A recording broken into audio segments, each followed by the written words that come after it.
Na hii ni Mnyalu TV. Elon Musk anasema kampuni aliyoianzisha ya matumizi ya akili mnemba xAI imeununua mtandao wa kijamii wa X uliokuwa ukijulikana kama Twitter.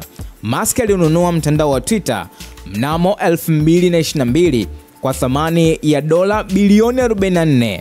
Mustakabali wa X na xAI umeunganika pamoja. Musk ameandika kwenye akaunti yake ya X, leo tunachukua rasmi hatua ya kuunganisha data, mfumo wa usambazaji na talanta. Huenda hatua hiyo imelenga kuwalinda wawekezaji waliomsaidia kununua mtandao wa X dhidi ya kupoteza fedha. X na xAI zinamilikiwa kibinafsi na zina wawekezaji wakuu wa kuiana. Kadhalika zinatumia baadhi ya rasilimali muhimu kwa pamoja. Hatua hiyo inaonekana ya busara ukizingatia mtindo wa sasa wa kuongezeka kwa uwekezaji katika AI.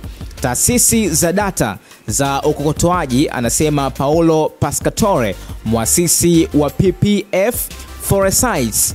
Musk amekuwa katika kesi na OpenAI, kampuni iliyoasisi mnamo 2015 na afisa mkuu mtendaji wa Sam Altman. Musk alishtaki OpenAI ya Altman mwaka jana kwa kutofuata malengo ya msingi ya kampuni hiyo kwa kujaribu kuishinikiza kampuni hiyo kugeuka kwa kampuni ya faida. Wakosoaji wanasema Musk anawashtaki waundaji wa ChatGPT kwa sababu alitaka kudhibiti kampuni hiyo.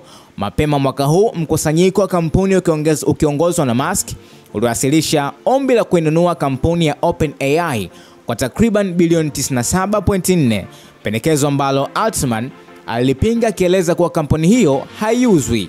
Mageuzi haya ya kibiashara yanafanyika wakati Musk akiwa anashughulikia zaidi katika siasa, akiwa anahudumu hivi sasa kama msaidizi wa karibu wa Rais Donald Trump. Na hii ni Mnyalu TV.